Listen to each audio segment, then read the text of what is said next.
అవధాని గారు, ఈ శ్రావణ అనే పదాన్ని 4 పాత్రలో ఉపయోగిస్తూ కంద పద్యం చెప్పండి.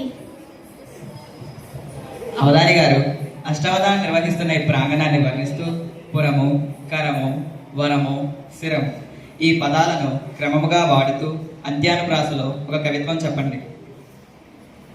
అవధాని గారు, తెలుగుదేలయన్న దేశంబు తెలుగేను, తెలుగు వల్ల భుండ తెలుగో ఖండ, ఎల్ల నృపులు గొలువ నెరుగవే పాసాడి, దేశ భాషలందు తెలుగు లెస్స అని తీయనైన తెలుగు భాషపై చెప్పిన ఈ పద్యం ఎవరు రచించారు?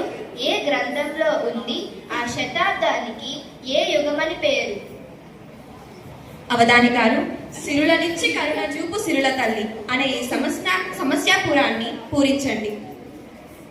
అవధాని గారు, ప్రకృతిలో సంభవించే వైపరీత్యాల గురించి అందరికీ తెలిసిందే.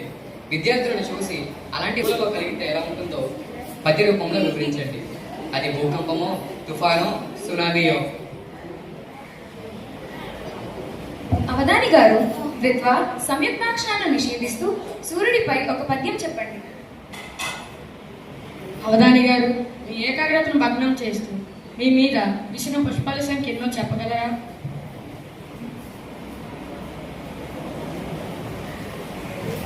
మీరు నాపై వేసిన ప్రశ్న చదరంగంలో ఎన్ని గడులు ఉంటాయి? దానికి నా సమాధానం చదరంగంలో 64 గడులు ఉంటాయి. శ్రావణ మాసంపై కందంలో నా పద్యం వినండి. శ్రవణ నక్షత్రపు తిథిలో శ్రావణ మాసపు శుభదిన శాస్త్రోక్తముగా శ్రావణ శుభ శుక్రదినము శ్రవణానందకరముగను సలిపిరి తరుణుల్. అవధాని గారు, పురము, కరము, వరము, శిరము అందుకోండి నా కవిత్వం. బంగాళాఖాతమున భీమిలి అనే పురము, కొండపై వెలిసిన ఉగ్ర నరసింహస్వామికి జోడించాను నా కరము. నా భక్తి మెచ్చి సెయింట్ ఆన్స్ ఇంగ్లీష్ మీడియం స్కూల్లో చదవడం స్వామి నాకు దయచేసిన వరము. అందుకే దైవంతో సమానులైన గురువులందరికీ వంచాను నా శిరము.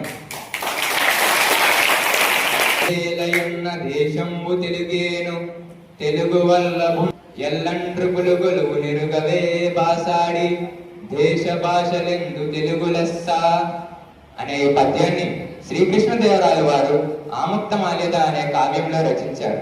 ఆ యుగాన్ని ప్రబంధ యుగం అని అంటారు. చాలా అవధాని గారు, సిరుల నుంచి కరుణ చూపు సిరుల తల్లి అందుకోండి నా సమస్య పూరణం.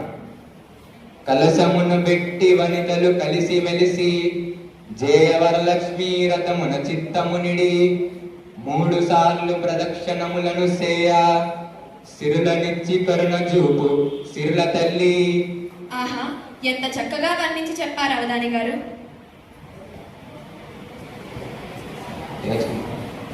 మన విద్యార్థుల వలన ఉపాధ్యాయులపై కలిగిన భూకంపంపై నా పద్యం వినండి. చక్కనైన సమయమున శ్రద్ధ తోడా 10వ తరగతి పేపర్లు పదిలముగును, దిద్దుచుండగా నా కళ్ళు తిరుగుచుండే, పిదప తెలిసెను భూకంపమది అనొచ్చు.